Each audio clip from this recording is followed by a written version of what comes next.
So, hello everyone, welcome to my channel. I am Anupam Sahu and I cracked NEET 2020 on exam with a mark 612 out of 720 and with a All India rank 14,111. And today we are going to discuss NTO Abhyas app chapter wise questions. आज हम transport and plans का NTO अभ्यास app में जो 30 questions है वो हम practice करने वाले हैं. तो चलिए शुरू करते हैं. तो पहला क्वेश्चन आप लोगों के सामने है, स्क्रीन के सामने है.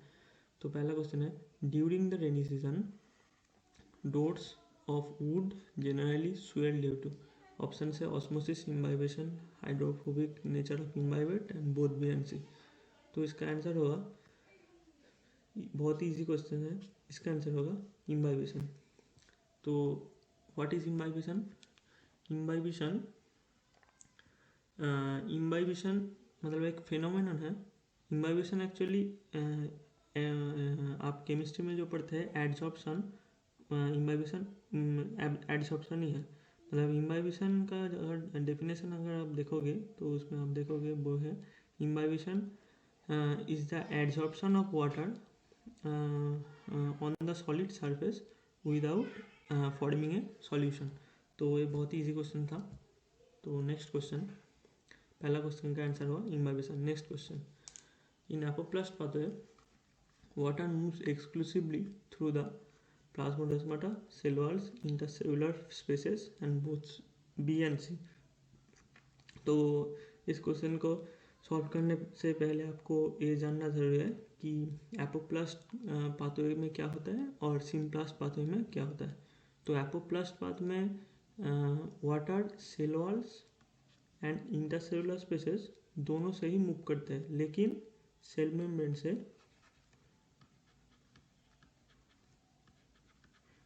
एपोप्लास्ट पाथ में सेल मेम्ब्रेन क्रॉस करना नहीं पड़ता है. ओके, बट सिम्प्लास्टिक पाथवे में सेल मेम्ब्रेन, यही सिम्प्लास्टिक पाथवे में सेल मेम्ब्रेन क्रॉस करना पड़ता है. ओके, तो इसका आंसर होगा बोथ बी एंड सी, मतलब ऑप्शन डी. तो एपोप्लास्टिक पाथवे में वाटर को सेल मेम्ब्रेन क्रॉस नहीं करना पड़ता, सिर्फ वाटर को cell wall and intercellular spaces cross करना पड़ता है. एंड सिम्प्लास्टिक पाथवे में वाटर को सेल मेम्ब्रेन क्रॉस करना पड़ता है. इसलिए ही सिम्प्लास्टिक पाथवे एपोप्लास्टिक पाथवे से थोड़ा स्लो होता है. तो यहाँ पर अगर आप यह डायग्राम देखोगे तो आपको ज़्यादा अच्छी तरीके से आप समझ पाओगे. देखिए, ये जो रेड वाला है, रेड वाला जो पाथवे है वो है सिम्प्लास्टिक. यहाँ पर देखिए, यहाँ पर देखो, यहाँ पर सेल मेम्ब्रेन क्रॉस कर रहा है रेड वाला पाथवे, तो ये है सिम्प्लास्टिक पाथवे. ओके, लेकिन ये जो नीला पाथवे देखो, यहाँ से यहाँ हो रहा है, यहाँ हो रहा के यहाँ चला जा रहा है. एंड यहाँ पर ये जो है एंडोडर्मिस है. लेकिन ये जो पाथवे टोटल है नील जो ब्लू कलर का जो पाथवे है वो कहीं भी सेल मेम्ब्रेन को क्रॉस नहीं कर रहा, इसलिए ये है एपोप्लास्टिक पाथवे. एंड अगर आप ध्यान से देखेंगे तो आपको ये भी देखेंगे कि ये जो रेड वाला पाथवे, ये जो येलो कलर का जो बैंड है उसके बाद भी ये जा रहा है. लेकिन वो नीला वाला जो पाथवे है वो इस जो येलो वाला का जो बैंड के उस पार नहीं जा पा रहा है, क्योंकि यहाँ पर एंडोडर्मिस में कैस्पेरियन स्ट्रिप्स है, इसलिए एपोप्लास्टिक पाथवे और नहीं हो सकता. नेक्स्ट, इस डायग्राम पे देखिए, आपको अच्छे से समझ आएगा. ये देखिए, यहाँ पर ये जो वाइट येलो कलर का बैंड है उस वहाँ पर ये जो है कैस्पेरियन स्ट्रिप्स है.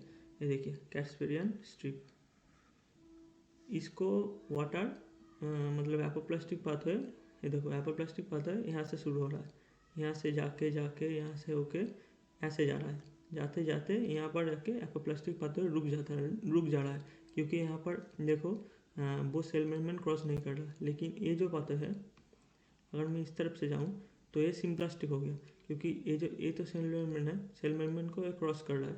यहाँ पर देखो, ये देखो वाटर सेल मेम्ब्रेन को क्रॉस किया, यहाँ है प्लाज्मोडेस्माटा को भी क्रॉस किया, वहाँ पर जाते जाते देखो पेडिसाइकिल में भी चला गया, एंडोडर्मिस क्रॉस करके फिर रिसाइकल में भी सिम्प्लास्टिक पाथवे से वाटर चला गया, लेकिन एपोप्लास्टिक पाथवे से नहीं जा पाया क्योंकि वहाँ पर ये चीज़ है कैस्पिरियन स्ट्रिप है। देखो यहाँ पर वाटर जाते जाते यहाँ पर नहीं जा सकता, इसलिए सेल मेम्ब्रेन यहाँ पर क्रॉस कर रहा है। मतलब एपोप्लास्टिक पाथवे जो था वो सिर्फ एंडोडर्मिस तक ही होता है। एंडोडर्मिस के बाद एपोप्लास्टिक पाथवे को भी सेल मेम्ब्रेन क्रॉस करना पड़ता है, तो वो सिम्प्लास्टिक पाथवे में कन्वर्ट हो जाता है। ओके, तो नेक्स्ट क्वेश्चन, थर्ड क्वेश्चन। तो with increase in the turgidity of cell surrounded by water the wall pressure will, ये बहुत ही इजी क्वेश्चन है। मतलब देखो विथ इंक्रीज इन टर्जिडिटी मतलब यहाँ पर एक सेल है, इसका अंदर आप पानी, इसका अंदर पानी घुस रहा है, तो ये सेल टर्जिड हो रहा है। तो टर्जिड अगर हो रहा है तो वॉल प्रेशर मतलब यहाँ पर ये जो सेल का वॉल है, इसके वॉल में भी प्रेशर क्या होगा, यहाँ पर पानी अगर एंटर करेगा सेल में तो वॉल में प्रेशर क्या इंक्रीज होगा। ओके, बहुत ही इजी क्वेश्चन है, बहुत ही मतलब जनरल, मतलब बहुत ही बेसिक क्वेश्चन है। ओके, तो moving on to the next question, fourth question. तो मूवमेंट ऑफ आयंस और molecules in the direction opposite मतलब अपहिल या और downhill, uphill opposite to the prevailing electrochemical gradient. मतलब अगर अपहिल होगा तो अपहिल कहाँ पर होता है, एक्टिव ट्रांसपोर्ट में। एक्टिव ट्रांसपोर्ट में आपको एटीपी का ज़रूरत होगा, लेकिन डिफ्यूशन में आपको एटीपी का ज़रूरत नहीं होगा। ओके, मतलब ये देखो बहुत ही इजी क्वेश्चन है। यहाँ पर ऑपोजिट मतलब है तो ये अपहिल होगा, और अपहिल कब होगा, जब आप एनर्जी का एटीपी का आप यूज़ करोगे तभी अपना ऑपोजिट जाएगा, तो इसका आंसर होगा एक्टिव ट्रांसपोर्ट। ओके, तो moving on to the next question, fifth question. ये देखो यहाँ पर जो एनसीईआरटी में ये जो ये पूरा जो पिक्चर है बहुत ही इंपॉर्टेंट है। देखो simple diffusion, facilitated transport and active transport के बारे में यहाँ पर अच्छे से दिखा रहा है। तो सिंपल डिफ्यूजन में देखो required special membrane protein, simple diffusion में ज़रूरत है नहीं है, लेकिन फैसिलिटेटेड ट्रांसपोर्ट में स्पेशल मेम्ब्रेन प्रोटीन्स का ज़रूरत है, एंड एक्टिव ट्रांसपोर्ट में भी ज़रूरत है। सिंपल डिफ्यूजन में देखो ये क्या हाईली सिलेक्टिव होगा, मतलब सब मॉलिक्यूल जा सकता है कि नहीं जा सकता है। मतलब हाईली सिलेक्टिव मतलब सिर्फ अगर कुछ मॉलिक्यूल ही जा पाया तो वो हाईली सिलेक्टिव होगा, लेकिन अगर सब मॉलिक्यूल ही जा पा रहा है तो वो हाईली सिलेक्टिव नहीं होगा। तो सिंपल डिफ्यूजन हाईली सिलेक्टिव नहीं होता। फैसिलिटेटेड ट्रांसपोर्ट में हाईली सिलेक्टिव होता है क्योंकि यहाँ पर मेम्ब्रेन प्रोटीन की ज़रूरत है, एंड एक्टिव ट्रांसपोर्ट में भी हाईली सिलेक्टिव होता है। तो नेक्स्ट जो है ट्रांसपोर्ट सैचुरेट्स, तो सिंपल डिफ्यूजन में ज़रूरत नहीं है, फैसिलिटेटेड ट्रांसपोर्ट में ज़रूरत है, एंड एक्टिव ट्रांसपोर्ट में भी होता है। तो आप नेक्स्ट जो अपहिल ट्रांसपोर्ट, ये बहुत इंपॉर्टेंट है। यहाँ पर देखो अपहिल ट्रांसपोर्ट सिर्फ एक ही में होगा, वो active transport. Simple diffusion and facilitated transport में अपहिल ट्रांसपोर्ट नहीं होगा। ओके, तो नेक्स्ट जो है रिक्वायर्ड्स इट भी एनर्जी, यहाँ पर भी देखो एनर्जी सिर्फ एक ही में लगता है, एक्टिव ट्रांसपोर्ट में। Facilitated transport and simple diffusion में एटीपी की कोई ज़रूरत नहीं है। तो नेक्स्ट क्वेश्चन। और हाँ एक बात, ये जो टोटल जो पिक्चर है बहुत ही अच्छे से देख लेना, बहुत ही इंपॉर्टेंट है, यहाँ पर से क्वेश्चन आते हैं। Next question, fifth question. The type of diffusion in which substance move across the membrane along their concentration, along their concentration का मतलब है डाउनहिल। मतलब एक्टिव ट्रांसपोर्ट तो नहीं होगा क्योंकि एक्टिव ट्रांसपोर्ट में क्या होता है, एक्टिव ट्रांसपोर्ट में अपहिल होता है, लेकिन यहाँ पर है along their concentration gradient मतलब डाउनहिल, तो एक्टिव ट्रांसपोर्ट का होने का कोई चांस ही नहीं है। तो इन concentration gradient in the presence of certain carriers और ट्रांसपोर्ट प्रोटीन्स, तो सिंपल डिफ्यूजन में ट्रांसपोर्ट प्रोटीन्स का ज़रूरत होता है क्या, नहीं होता, तो सिंपल डिफ्यूजन भी नहीं होगा। तो यहाँ पर इसका आंसर होगा फैसिलिटेटेड डिफ्यूजन, क्योंकि फैसिलिटेटेड डिफ्यूजन में डाउनहिल ट्रांसपोर्ट होता है, एंड उसके लिए स्पेशल मेम्ब्रेन प्रोटीन्स का ज़रूरत होता है, तो इसका आंसर होगा फैसिलिटेटेड डिफ्यूजन। तो नेक्स्ट क्वेश्चन, सिक्स्थ क्वेश्चन। बहुत ये भी अच्छा क्वेश्चन है। Guttation is the result of, इसका आंसर होगा root pressure. Okay, guttation is the result of root pressure. और एक बात याद रखना कि गटेशन जिस पोर्ट से होता है, मतलब ट्रांसपीरेशन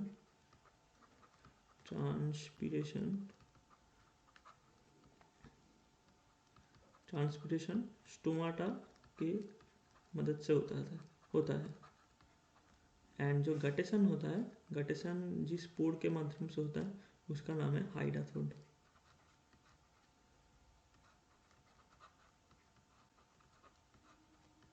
तो ट्रांसपीरेशन तो स्टोमाटस के माध्यम से होता है, एंड गटेशन जो होता है वो हाइडाथोड्स के माध्यम से होता है। तो यहाँ पर देखो एनसीईआरटी में क्या लिखा है, देखो effects of root pressure is also observable at night and early morning. मतलब व्हेन इवापोरेशन इज लो, मतलब गटेशन कब होगा, जब इवापोरेशन लो होगा तभी गटेशन होगा। और वो कब कब होता है, एट नाइट, रात में, एंड अर्ली मॉर्निंग, मतलब अर्ली मॉर्निंग पे एंड नाइट में इवापोरेशन लो होता है, तभी रूट प्रेशर बहुत ही हाई होता है।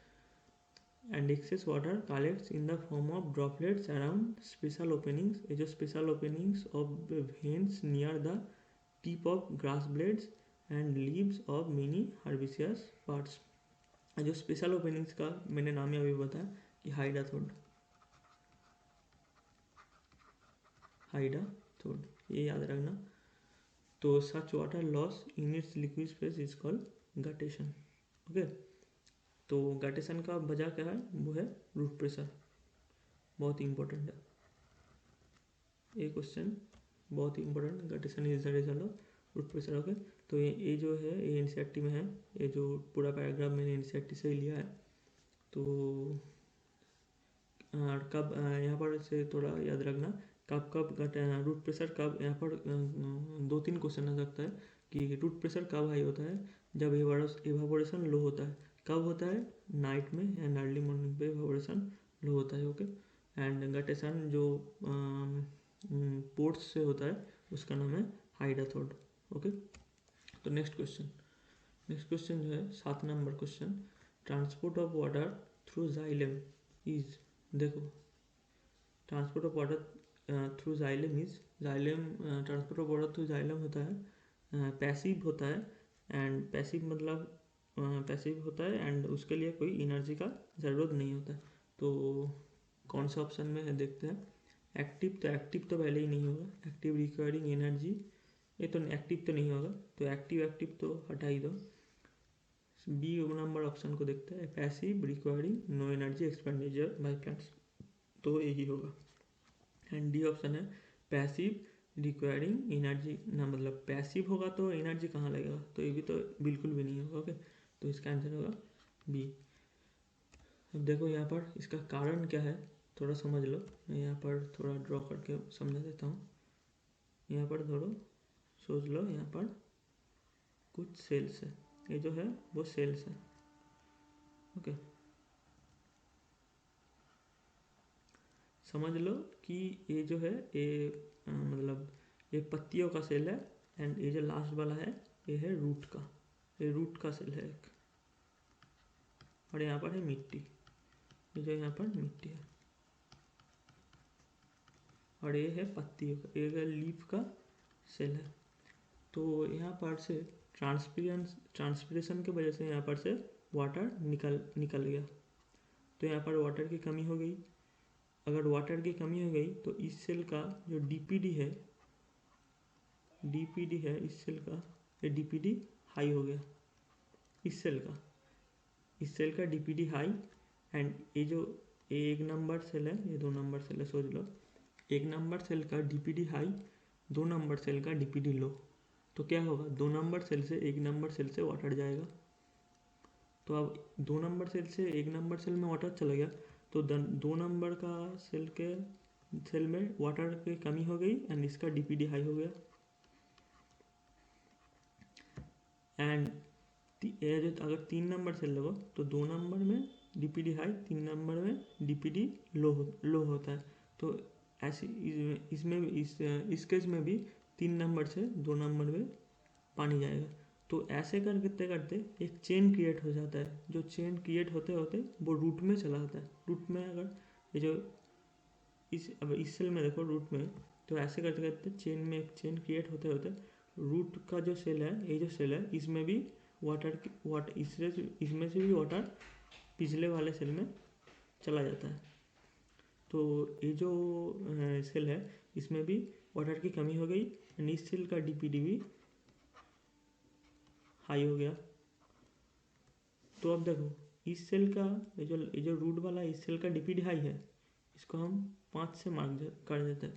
ये जो 5 नंबर का जो रूट का सेल है इसका डीपीडी हाई है एंड जो मिट्टी है, ये जो सॉइल है, सॉइल का डीपीडी लो है।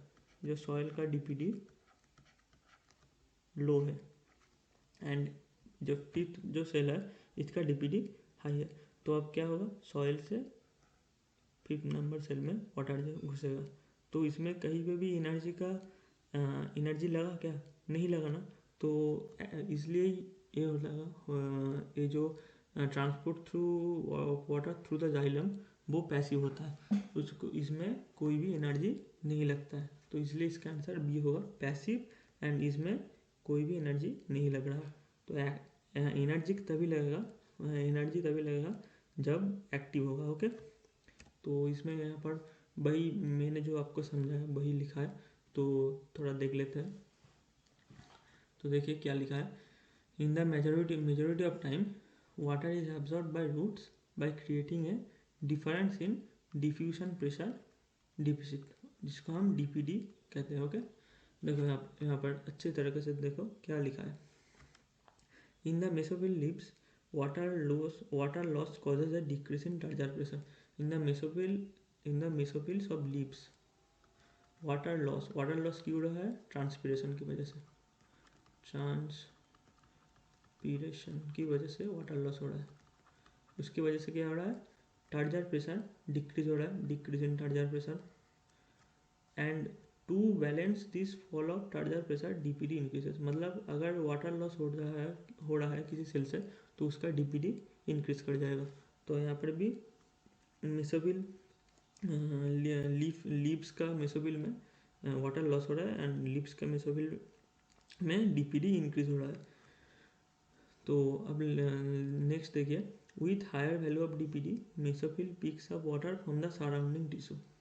ओके, मैंने जो बताया, ये जो 1 नंबर 2 नंबर आपको समझा के बोला वही लिखा है कि अब जिस सेल में डीपीडी हाई हो गया तो वो सराउंडिंग टिश्यू से वाटर लेगा and creates a chain of pool और डेफिसिट। तो यहाँ पर एक जो डीपीडी का जो मतलब एक चेन क्रिएट हो जाता है, पानी के कमी का एक चेन क्रिएट हो जाता है। तो this pull reaches the xylem.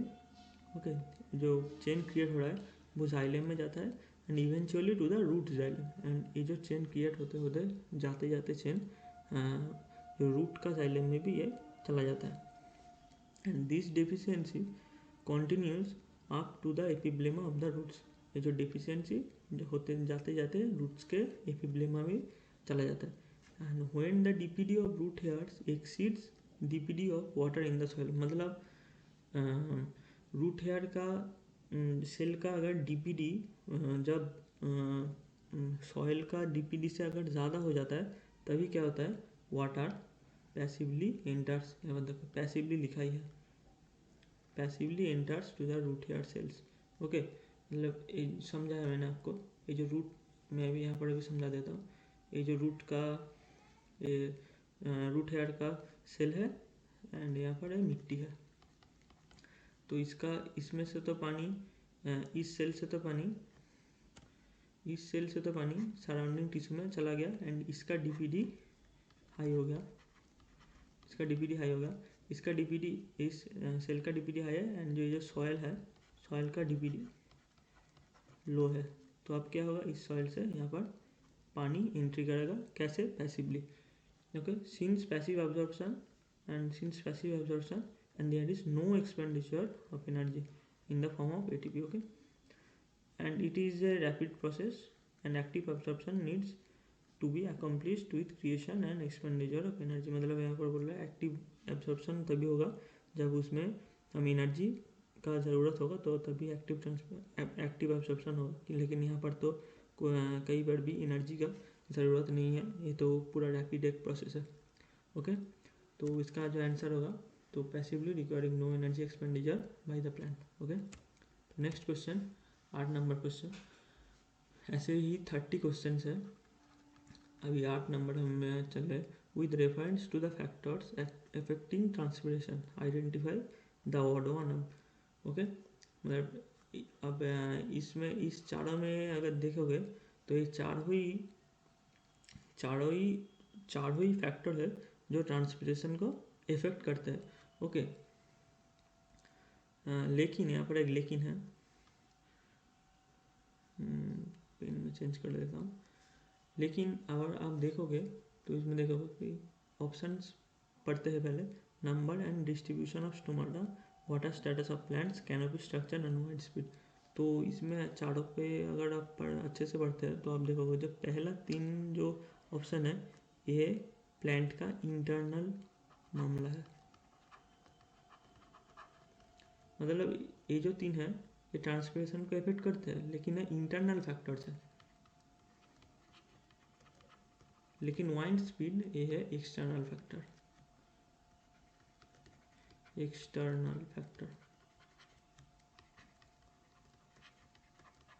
तो इसका आंसर होगा वाइंड स्पीड, क्योंकि यहाँ पर ऑड वन हमको ढूंढने को बोला है। एंड पहला 3 जो है number of distribution of stomata, water status of plants and canopy structure, ये तीनों ही इंटरनल फैक्टर्स है जो ट्रांसपिरेशन को इफेक्ट करते हैं।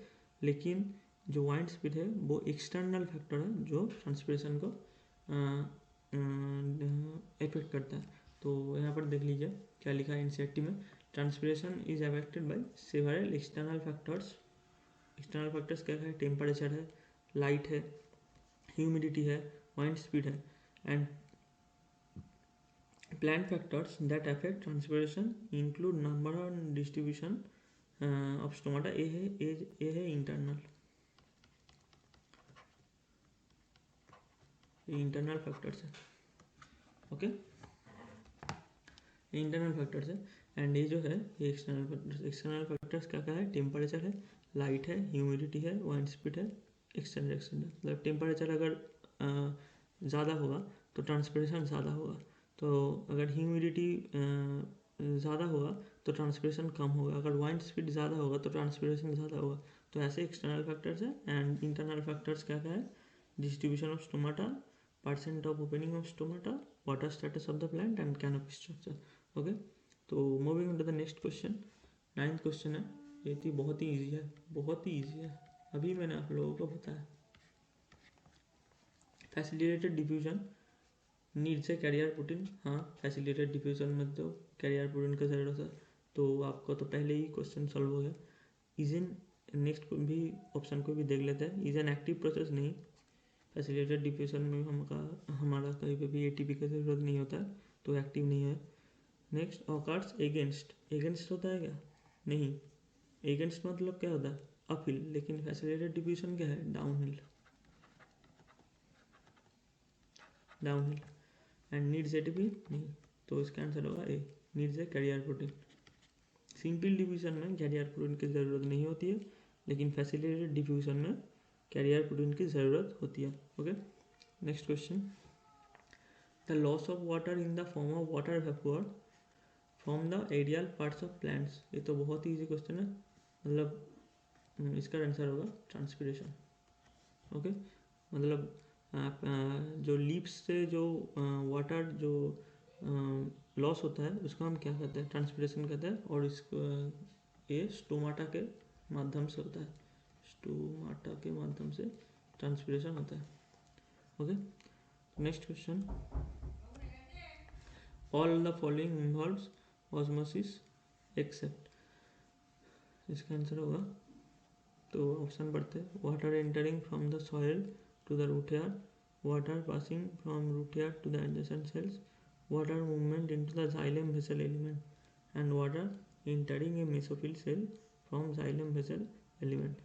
तो इसका आंसर होगा water movement into the xylem vessel element, क्योंकि इसमें ऑस्मोसिस इन्वॉल्व नहीं होता, इसमें कोहेशन इसमें कोएशन टेंशन थ्योरी जो है वो अप्लाई होता है। ओके, तो इसमें ऑस्मोसिस कहीं पे भी इन्वॉल्व नहीं होता। जाइलम वेसल से जो वाटर मूवमेंट है उसमें ऑस्मोसिस कहीं भी नहीं है।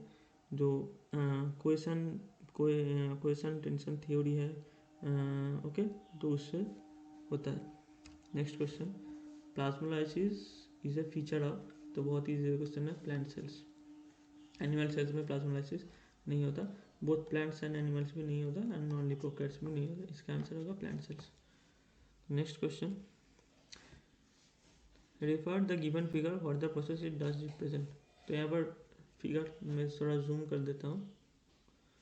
देखो इसमें देखो, आउटर साइड सेल में यहाँ पर कॉन्सेंट्रेशन ज़्यादा है, एंड यहाँ पर कॉन्सेंट्रेशन मतलब मॉलिक्यूल है ही नहीं, मतलब यहाँ पर कॉन्सेंट्रेशन कम है। तो इस साइड से यहाँ पर इस साइड पे मॉलिक्यूल जा रहा है। तो ये अपहिल है या डाउनहिल है, मतलब ये डाउनहिल है। क्यों?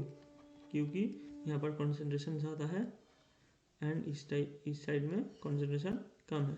तो इस साइड से इस तरफ जा रहा है तो ये डाउनहिल ट्रांसपोर्ट है। अगर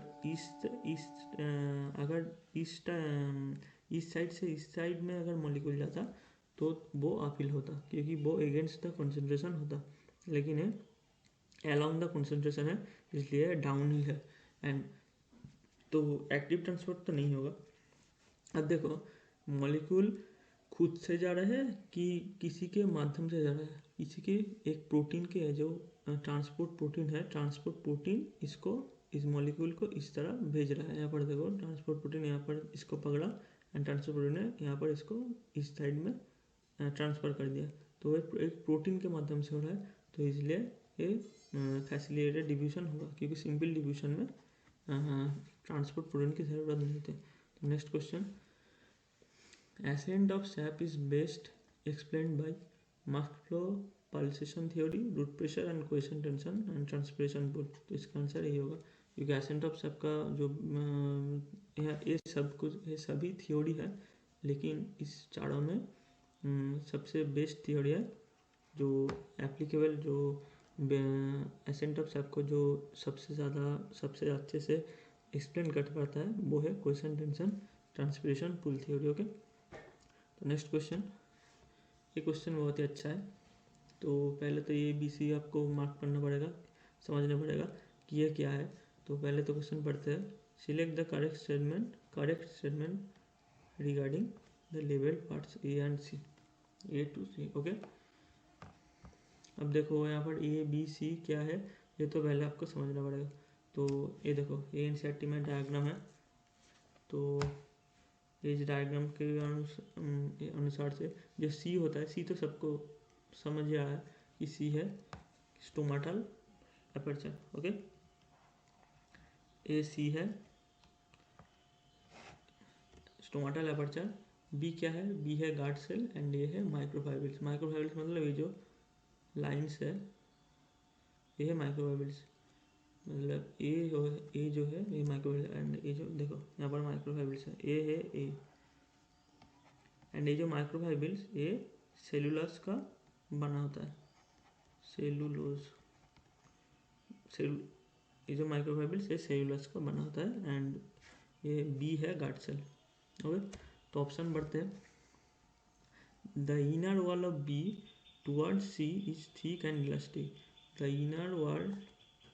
the inner wall of B, okay, मतलब inner wall of guard cell towards C मतलब स्टोमाटल एपर्चर के तरफ ठीक है एंड इलास्टिक है। हाँ, ये सही बात है, क्योंकि यहाँ पर देखो एनसीईआरटी में डायरेक्ट लिखा है। देखो, the inner wall of each guard cell towards the pore of stomatal aperture, कि स्टोमाटल एपर्चर यहाँ पर सी है, is thick and elastic. Okay, तो ये बात तो सही है।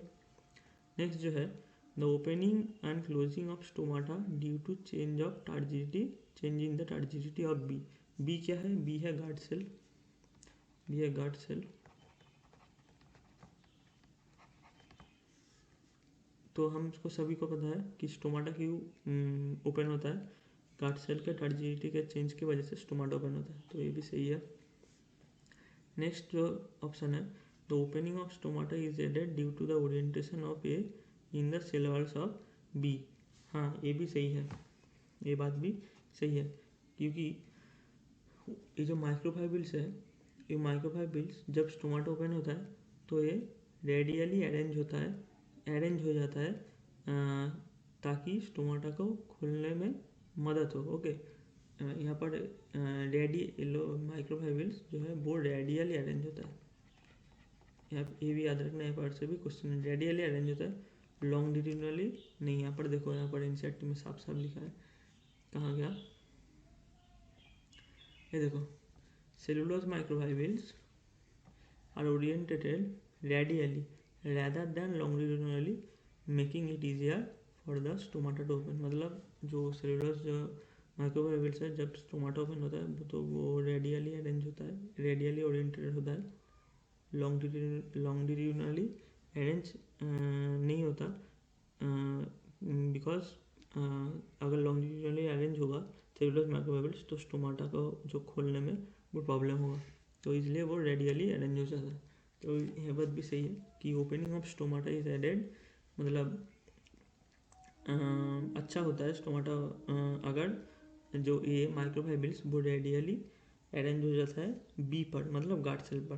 तो इसका आंसर होगा ऑल ऑफ दिस, ये तीनों स्टेटमेंट ही करेक्ट है। ओके, नेक्स्ट क्वेश्चन, ये भी थोड़ा देख लीजिए, ये पैराग्राफ भी बहुत ही इंपॉर्टेंट है, और ये बात तो ज़रूर याद रखना कि सेलुलोज माइक्रोफाइब्रिल रेडियली ओरिएंटेड होता है, लॉन्गिट्यूडिनली ओरिएंटेड नहीं होता है। ओके, और यहाँ पर देखो, यहाँ पर भी लिखा है जो लाइन मैंने पढ़ा, the opening of stomata is also aided due to the orientation of microfibrils in the cell walls of guard sales.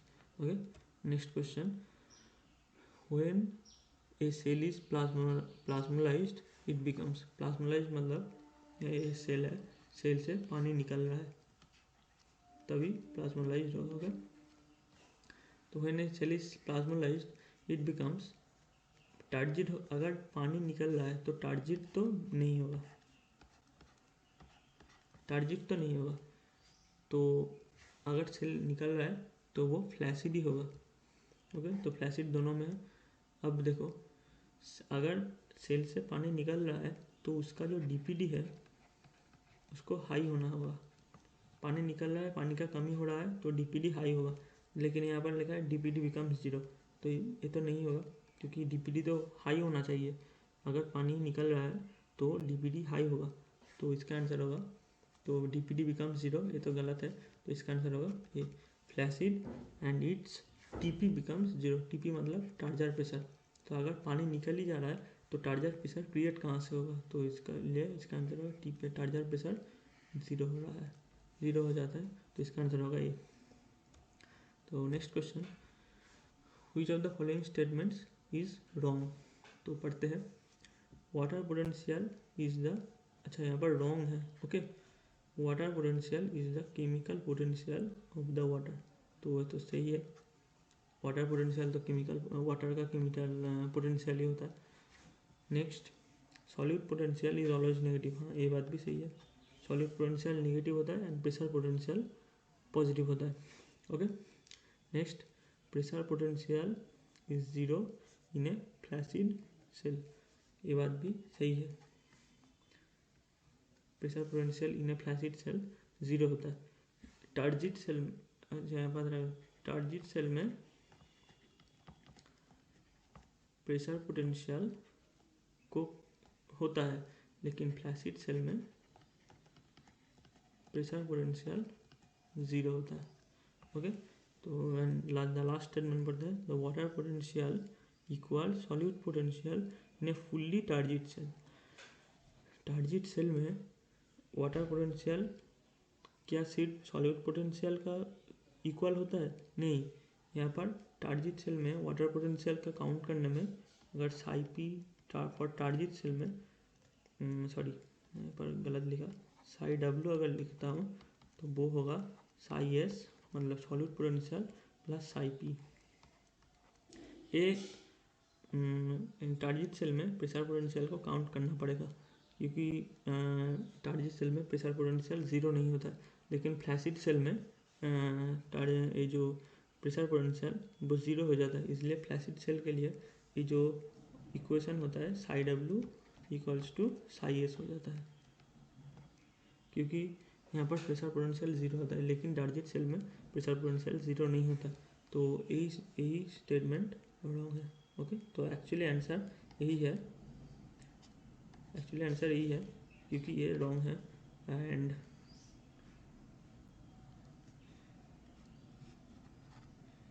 ये जो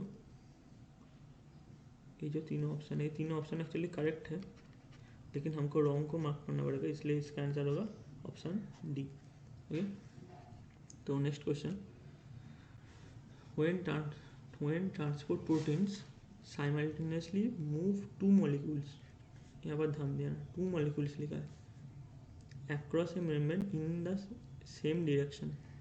ओके, तो इसका ऑप्शन है यूनिपोर्ट, एंटीपोर्ट। देखो सेम डायरेक्शन बोला है तो एंटी तो नहीं होगा। ओके, अब ऑप्शन बचा है कि डिफ्यूसिव पोर्ट भी नहीं होगा, और ऑप्शन बचा है यूनिपोर्ट एंड सिम्पोर्ट। यूनि मतलब क्या, एक, लेकिन यहाँ पर तो टू मॉलिक्यूल्स है, इसलिए इसका आंसर होगा सिम्पोर्ट। यूनिपोर्ट तो टू मॉलिक्यूल्स है तो यूनिपोर्ट तो नहीं होगा, तो इसका आंसर होगा सी। एनसीईआरटी में ये डायग्राम है बहुत ही अच्छा, तो देख लेना। देखो यूनिपोर्ट में क्या हो रहा है, एक मॉलिक्यूल सिर्फ एक मॉलिक्यूल जा रहा है इस तरफ। ओके, मतलब ए नाम का जो मॉलिक्यूल है वही इस तरफ जा रहा है। ओके, तो वो यूनिपोर्ट। एंटीपोर्ट कह रहा है ए मॉलिक्यूल इस तरफ जा रहा है एंड बी मॉलिक्यूल इस तरफ जा रहा है, तो ये एंटीपोर्ट, क्योंकि ऑपोजिट है। एंटी मतलब ऑपोजिट। एंड सिम्पोर्ट में क्या होगा, हो रहा है ए एंड बी दोनों ही मॉलिक्यूल एक ही तरफ में जा रहा है। तो क्वेश्चन में तो हमारा वही पूछा था कि when the transport protein simultaneously move two molecules across A membrane in the same direction, the process is called uniport, antiport, symport और डिफ्यूसिव पोर्ट। तो इसका आंसर होगा सिम्पोर्ट, क्योंकि यूनिपोर्ट में सिर्फ एक ही मॉलिक्यूल जा रहा था एक साइड में, एंटीपोर्ट में दोनों मॉलिक्यूल दोनों अपोजिट साइड में जा रहे थे, एंड सिम्पोर्ट में दोनों मॉलिक्यूल एक ही तरफ में जा रहा है। ओके, तो नेक्स्ट क्वेश्चन, तो ये तो एनसीईआरटी का पूरा डायग्राम है, यहाँ पर मार्क करना पड़ेगा कि ये क्या है, बी क्या है एंड सी क्या है। तो refer the given figure and select the option which is clearly defines A B C. आप यहाँ पर जो पिक्चर है, पिक्चर को थोड़ा मैं जूम करता हूँ, क्या हो रहा है,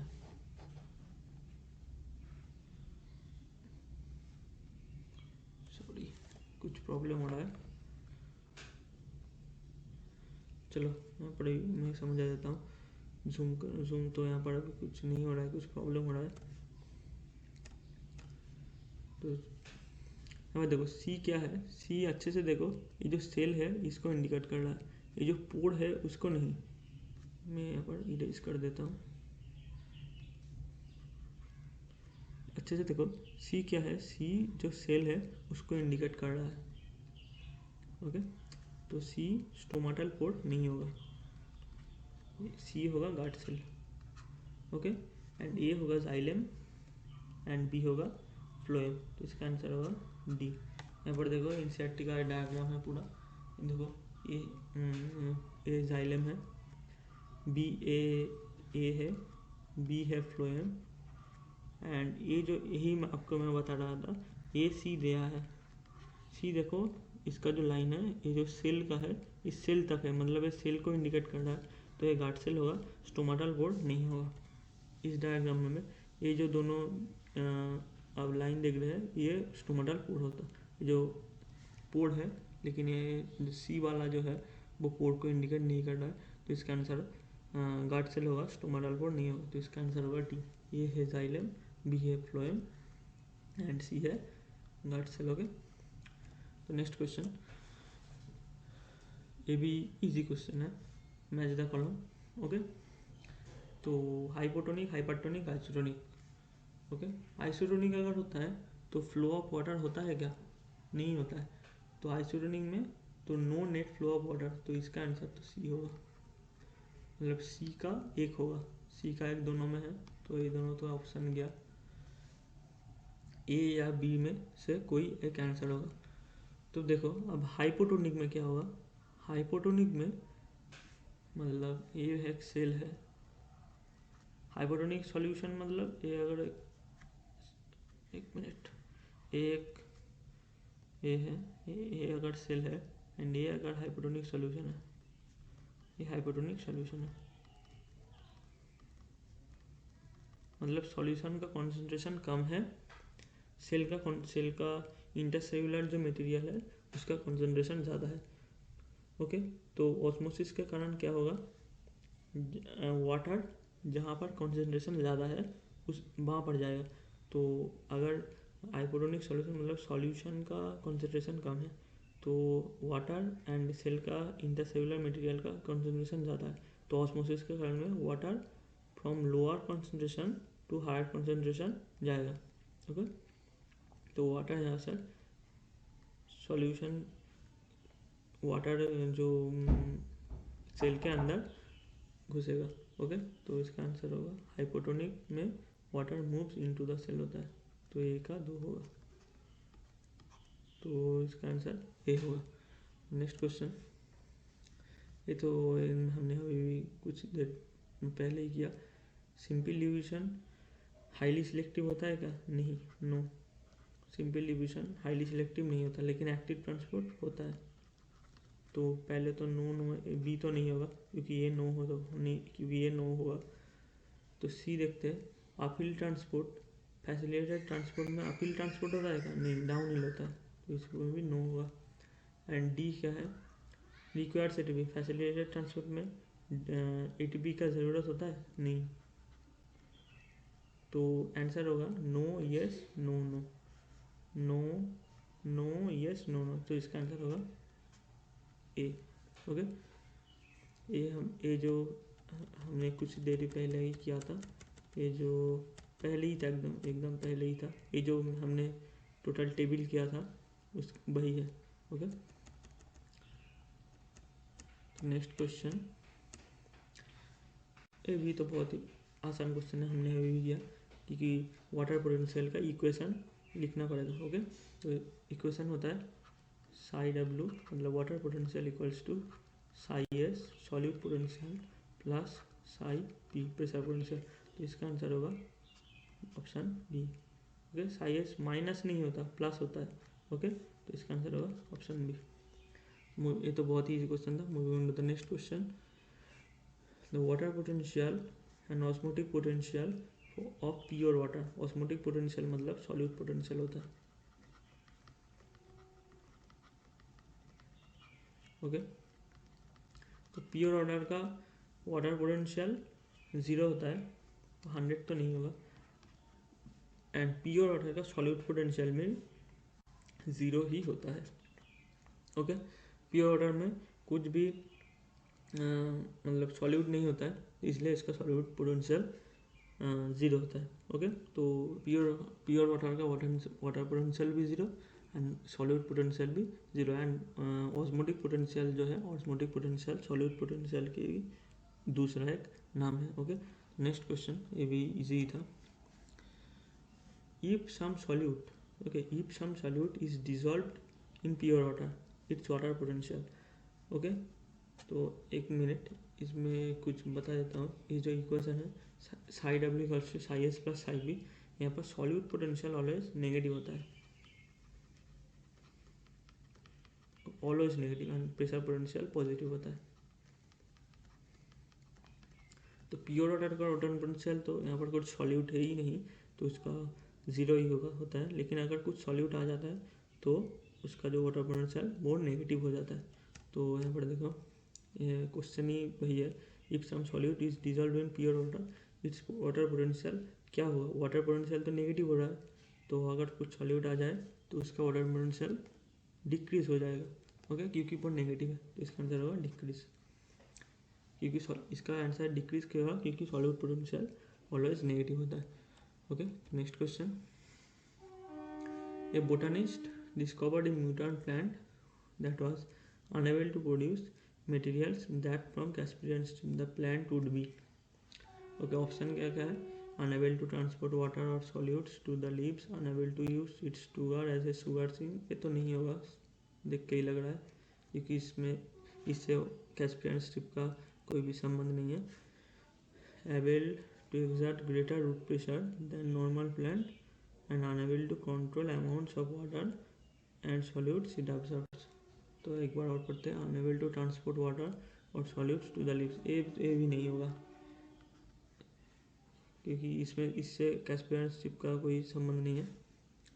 सी देखते हैं, एबल, सी और डी में देखते हैं, able to exert greater root pressure than normal plant and unable to control amounts of water and solute absorb. तो इसका आंसर तो डी ही होगा, क्योंकि इससे भी कैस्पियन स्ट्रिप का कोई भी संबंध नहीं है. कैस्पियन स्ट्रिप क्या होता है, एंडोडर्मिस में रहता है एंड एपोप्लास्टिक जो पाथवे से जो वाटर जाता है वो कैस्पियन स्ट्रिप की वजह से और आगे नहीं जा पाता, उसकी वजह से वो सिम्प्लास्टिक पाथवे में सेल मेम्ब्रेन को क्रॉस करता है एंड सिम्प्लास्टिक पाथवे में कन्वर्ट हो जाता है. ओके, तो इसका आंसर होगा डी.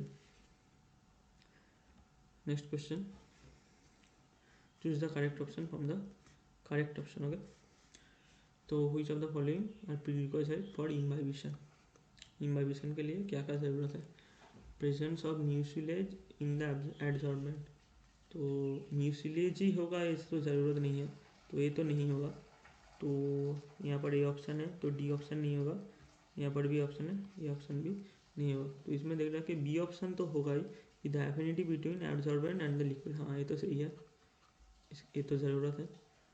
अब सी देखते हैं कि water potential gradient between the absorbent and the liquid. हाँ, ये भी इम्बाइबिशन के लिए बहुत ही ज़रूरत है. And presence of cuticle on the surface of absorbent. Cuticle ये भी मैंडेटरी नहीं है, तो डी नहीं होगा. तो इसका आंसर होगा both B and C. Affinity between adsorbent and the liquid भी ज़रूरत है and water potential gradient between the adsorbent and the liquid, ये भी बहुत ज़रूरी है. ओके, तो next question, read the following statements and select the correct option. Correct. Okay, the pure water has the highest water potential that is 0. हाँ, ये तो सही है. प्योर वाटर का वाटर पोटेंशियल हाइस्ट होता है, वो 0 होता है, क्योंकि अगर कोई सॉल्यूट आ जाए तो उसका सॉल्यूट पोटेंशियल नेगेटिव होता है, इसलिए उसका वाटर पोटेंशियल डिक्रीज हो जाता है. Okay, next, the process of diffusion does not require any input of energy. Diffusion के में तो कोई भी एनर्जी नहीं लगता है, तो ये बात भी सही है. Next, water moves from the system containing water at higher water potential to the one having lower water potential. तो ये बात भी सही है, क्योंकि अगर ए दोनों सिस्टम है, ए सिस्टम और बी सिस्टम, अगर ए सिस्टम का वाटर पोटेंशियल ज़्यादा हुआ तो वाटर ए से बी में जाएगा. ओके, अब लेकिन अगर वाटर पोटेंशियल के बारे में हम बात कर रहे हैं, लेकिन अगर हम डीपीडी के बारे में बात कर रहे हैं तो दोनों सिस्टम है, ए है एंड बी है. ओके, तो ए का अगर सोच लेते हैं, ए का डीपीडी ज़्यादा है एंड बी का डीपीडी कम है, तो वाटर ए से बी में नहीं जाएगा, वो वाटर बी से ए में जाएगा. क्योंकि अगर डीपीडी में केस उल्टा होता है, वाटर जिसमें डीपीडी ज़्यादा होता है उस तरफ वाटर जाता है, लेकिन अगर हम इस केस में के बारे में बात करेंगे तो इसमें जहाँ पर वाटर पोटेंशियल कम है उस तरफ वाटर जाएगा, जहाँ पर वाटर पोटेंशियल ज़्यादा है उस सिस्टम से. ओके, लेकिन डीपीडी के लिए वो केस उल्टा होता है. तो यहाँ पर तीनों स्टेटमेंट ही करेक्ट है, तो इसका आंसर होगा ऑप्शन डी. स्टेटमेंट्स 1, 2, 3 सभी करेक्ट है. Okay, next question. अब देखो यहाँ पर तो थोड़ा मैथ्स है, यहाँ पर हमको डीपीडी कैलकुलेट करना पड़ेगा. ओके, डीपीडी कैसे कैलकुलेट करेंगे, तो यहाँ पर देखो, तो क्या क्वेश्चन है, क्या है, the maximum rate of inward diffusion of water will be observe. मतलब डीपीडी जिसका हाई होगा उसका ही इनवर्ड डिफ्यूजन ऑफ वाटर उसका ही ज़्यादा होगा. ओके, तो यहाँ पर तो थोड़ा मैथ्स करना पड़ेगा. मेरे पास तो कैलकुलेटर है, मैं कैलकुलेटर से कर दूंगा.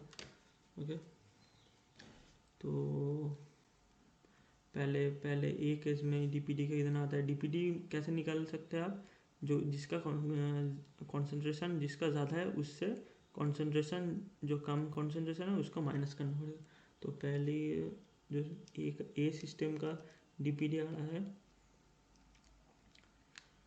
0.02, बी का आ रहा है 0.5 माइनस 0.2 0.3, सी का आ रहा है 0.7 माइनस 0.05 0.65,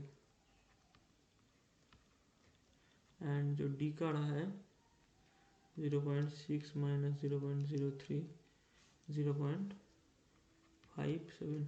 तो इसमें से अगर देख रहे हैं डीपीडी जो है वो सी सिस्टम का सबसे ज़्यादा है, तो इसमें ही सी सिस्टम में ही maximum rate of inward diffusion of water होगा। तो इसका आंसर होगा ऑप्शन सी। सी सिस्टम में ही maximum diffusion of water, inward diffusion of water हम देख सकते हैं। Next question, administrative leaf with stomata distributed equally on both surfaces. Okay, stomata distributed equally on the both surfaces। तो इसका ये किस लिप में होगा, ये मोनोकॉट के लिप में होगा, मोनोकॉट।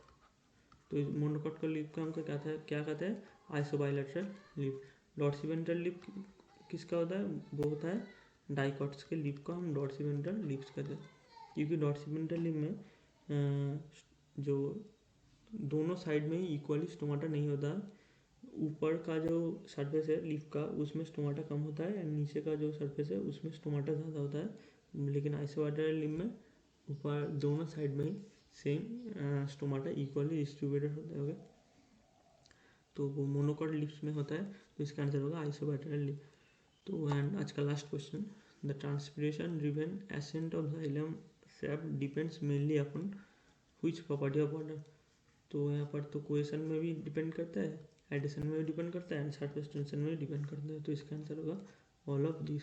ओके, तो आज का वीडियो यहाँ पर ही ख़त्म होता है। एंड मैं इंडिया अभ्यास आपका जो सभी जो क्वेश्चन है मैं सभी चैप्टर वाइज क्वेश्चन इस चैनल में करवाऊँगा।